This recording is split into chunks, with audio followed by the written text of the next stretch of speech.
All week I've been driving this 2021 Nissan GT-R Premium. And in this video, I'd like to talk about what that's been like. We have Blizzak LM25 winter tires. We've gotten some good snow driving in this car over the last week. So if you haven't seen that video already, check it out. But I've actually really enjoyed driving this car for how old this thing is. I mean, when it came out, I was just getting out of high school and starting college. It's practical enough to use, I think, on a daily basis for most people.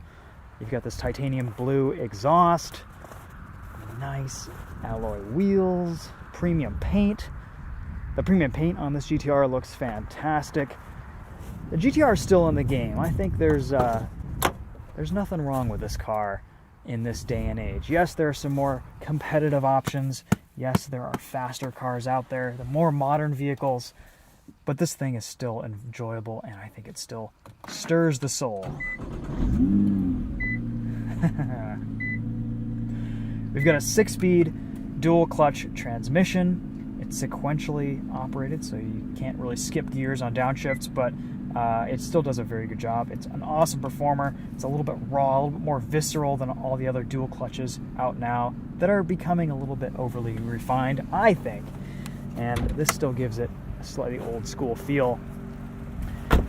GT-R makes 565 horsepower, 467 pound-feet of torque from a twin-turbo 3.8-liter V6. There it is in all of its glory. Let's take this thing for a drive. Look at the NACA ducts on the hood, pushing air down into the engine bay for some extra cooling. They did a refresh on this GT-R a few years ago, updated it, refined it, made some improvements all throughout. And I will say that's the first thing I've noticed about this car, is that it is so much more refined than it used to be. On the inside, we have a pretty simple layout. Of course, there is the adjustable steering wheel. Just like before, you can adjust it up and down, moves with the gauges, lots of adjustability to get the perfect driving position here. And there's one thing that Nissan really does get right, is just the usability and the ergonomics of this car. I have pretty good visibility. You have semi-usable back seats, if anything, just for a nice parcel shelf. We'll test this Bose audio system too. Buttons and knobs for everything. We get Apple CarPlay. I mean, that's pretty much all you need these days. Even comes with a reverse camera. A little bit of storage down here. Place to plug in your phone in there. I mean, not the best materials for a $112,000, $115,000 GT-R, but you know, I think the performance really makes up for it. This car has been so much fun to drive this week. The all-wheel drive system is just perfection. Yeah, this thing can still hang with the big boys. Before we get started with today's video, I would like to thank our sponsor, Phantom Wallet. I've been using these wallets as my personal wallet for about the last 8 months, and I've actually really enjoyed them. They've supplied me with a few accessories to test out. This one is the coin holder, so if you carry a lot of change, or you just need a place like me to put your SD card, your what have you, you can just slip it in there, pull it out whenever you forget it in your GoPro, and you're all set. I have really enjoyed these wallets because of how thin and slim and minimal they are. I really like this carbon fiber finish. They have a bunch of different options that you can customize and use for your own. There are money clips, money attachments, key attachments, all sorts of different options for your Phantom R wallet. Check them out. If you decide to buy something from their site, be sure to use my discount code TOFER15 for 15% off at checkout. All right, guys, let's take this thing for a drive and see what it's like on the road. As you start up the vehicle, and every drive mode set to normal suspension, traction control, transmission, engine, this car actually feels pretty good. The brake pedal goes a little bit deep but has good feel. The power here is absolutely fantastic, and the transmission actually does a pretty good job holding gears and letting you kind of get the most out of the power. If you're on a back road, you're really hustling this thing, you're going to want to put it into manual mode and race mode. Actually, you know what? Let's do that right now. I think you guys get a pretty good idea. Yes, the GT-R can be comfortable, which is very nice in a vehicle like this, because I think this would make a pretty fun daily driver, if I'm being honest. R mode, you get a little pop from the exhaust. Very satisfying.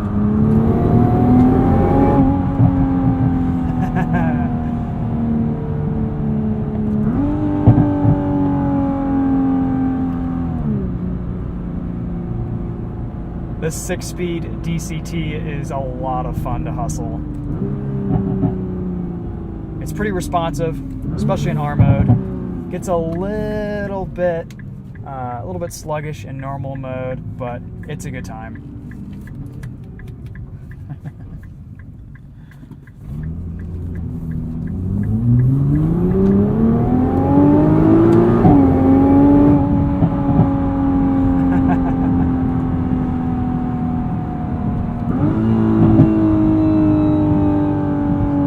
That's the thing I like about this car.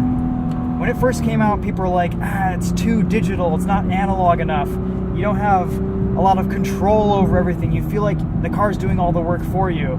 Well, in today's landscape of sports cars and supercars, this actually feels quite analog and involving. You have to shift the paddles yourself. When you engage launch control, you do it in manual mode, not in automatic mode. You have to shift through that 1-2 on your own.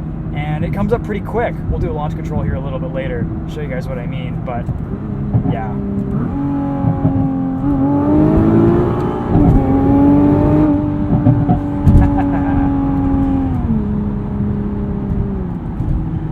And I think the big important thing about this car is that it's still fun to drive. This thing is an absolute riot. It's comfortable and livable on a daily basis. But when you hustle it, it provides that thrill, it provides that just amazing level of power and performance. There's an incredible differentiation between suspension and drive modes. The steering's a little bit light for my taste. That would be my only complaint about this car if I had one. But everything else about it is pretty enjoyable and pretty good if you compare it to everything else that's all-wheel drive. Yeah, you've got the 911, but those are getting into astronomical price categories. Even though this is kissing 120 grand, I think for what you're getting, it's a pretty good deal. Getting on the highway here, we've got quite a bit of noise from these winter tires. Normally something you probably wouldn't experience as much on a set of performance summers. There's a little bit of exhaust drone, but it's not too bad. All things considered, for the capability of this, I think you'd be perfectly okay driving this every day or even on a long road trip. These seats are very comfortable. We have a decent Bose sound system. And actually, while we're just cruising here, let's go ahead and listen to that Bose sound system.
this actually isn't too bad.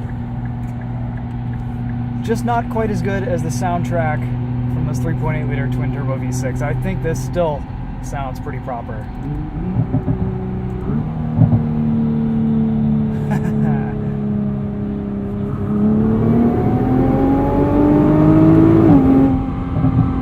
It still hits so hard. The boost builds beautifully.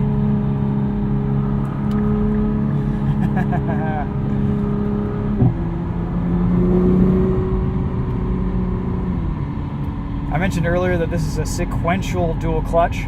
So if you put your foot down in 6th gear on the highway, it's going to go from 6th to 5th to 4th. It won't go from 6th to 4th, which, you know, it's fine. It's fast enough, doesn't really matter. Comfort mode, super soft, really well damped. I love that you can just quickly turn off electronic stability control. We did some awesome snow drifts in this thing this week. It was just a blast sliding this around in the winter. This all-wheel drive system, I think, is just, it's kind of unparalleled in this segment. Haven't driven a new 911 Turbo. I'm sure that would be very nice as well, or even a Carteira 4S. But I don't know, there is a real magic to the way this all-wheel drive system acts, especially in the snow and the winter. It's very controllable. The GTR used to be a little bit of a handful, and now that's no longer the case. This is a very easy car to drive fast. It doesn't catch you out, and of course on winter tires we have a little bit lower levels of grip, but it is super nice to drive, especially in the snow. It can send as much as 100% of its power to the rear wheels, which is very cool, and then as you get through that slide, it'll kind of progressively send more power to the front and pull you out of it. You can just do these one-finger drifts that are just beautiful. I love it. We get a clear entrance ramp here. Put everything in R mode. See how it does.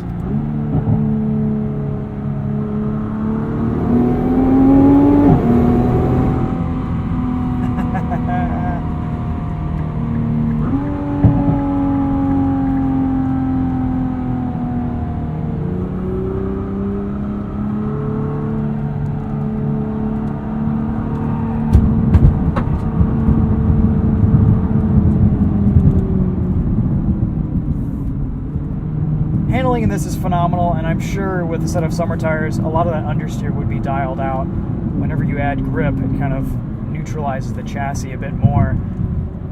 Really, my only complaint with this GTR from a drivability standpoint and a driving dynamic standpoint is that the steering is just a little bit light. It feels slightly disconnected, and you know, pretty typical in any vehicle in the last 10 years. But in this GTR, it's almost a little bit too light, especially in race mode.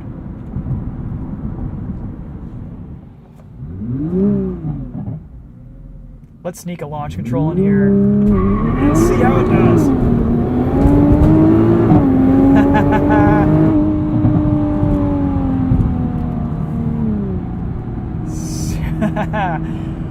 That'll never get old. It'll get old when the drivetrain can't handle it anymore, but until then, it'll never get old. That is just one of the best experiences. You do need to utilize some self-control when doing launch control, but for the most part, that's pretty impressive.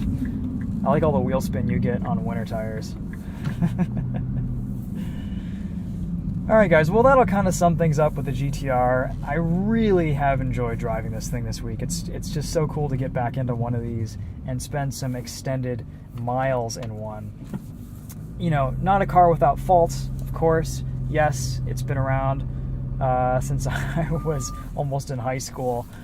But you know what? It still pleases and still thrills, and I don't know, this wouldn't be a bad car for 100 grand or so. I've really enjoyed it this week, and I think any other car enthusiast and nut would too. This is kind of just a box to check off of the automotive experience, and there's a reason why it's called Godzilla. It's still a bit of a legend, and the fact that you can still get one of these and that they've refined it as much as they have, I think it's a good thing. It's all good things here. So anyway guys, that's gonna sum it up for this video. stay tuned on the Windy Road Magazine YouTube channel and on the Daily Motor YouTube channel. We've done some fun things in this car this week. Until then, we'll see you guys in the next video. Thanks again to Phantom Wallet for their support. Hopefully you guys enjoyed this one. This was a treat for me, and yeah, always fun to get into a sports car like this in the wintertime. Props to Nissan for doing this, and all the other manufacturers who've been loaning out fun vehicles with winter tires. That's kind of the way to do it.